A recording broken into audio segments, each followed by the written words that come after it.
एक अजीब रिश्ता है। तो आप इवन आर्म्ड फोर्सेस में देखिए, अदिति हमसे ज्यादा अच्छा शायद वो दें एक्सप्लेनेशन।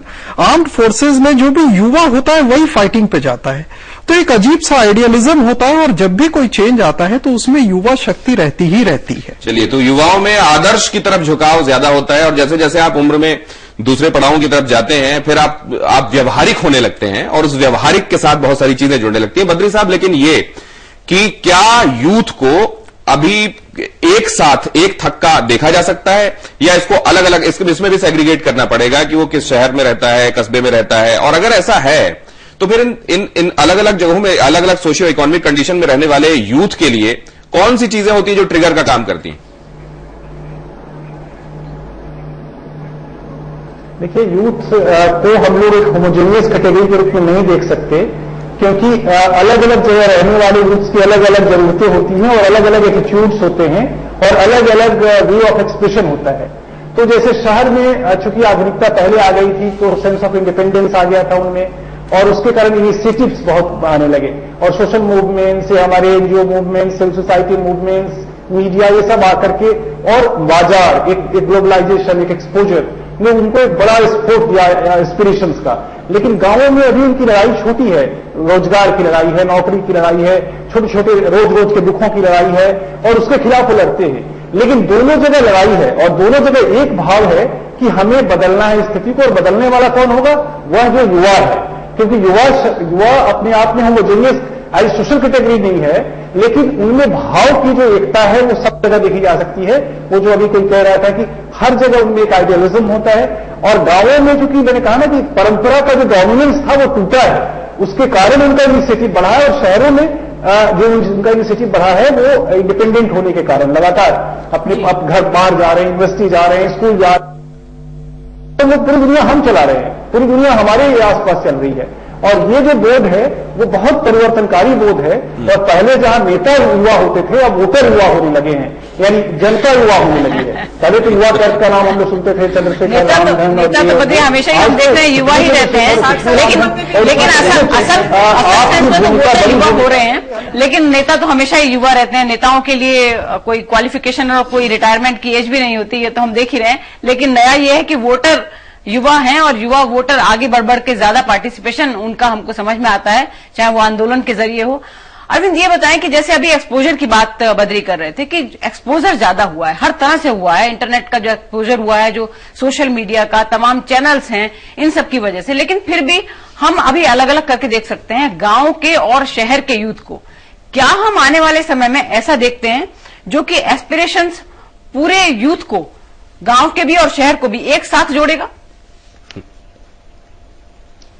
देखिए, निश्चित तौर पर ये हिंदुस्तान आज का बहुत ज्यादा इन्फॉर्म्ड है। सोशल मीडिया का रोल है, खासतौर पर जब एजुकेटेड यूथ की बात करते हैं, उस पर निश्चित तौर पर इन्फ्लुएंस है। जैसे अरब स्प्रिंग की बात की जा रही थी, उस तरीके का असर है। और एक ट्रेंड है, एक फैशन से जरूर है। यंगस्टर जो मैं अपने चारों तरफ भी देखता हूं, एजुकेटेड लॉट खासतौर पर, उसमें ये बात निश्चित तौर पर है कि वोट करना जरूरी है। तो ये ट्रेंड आया है।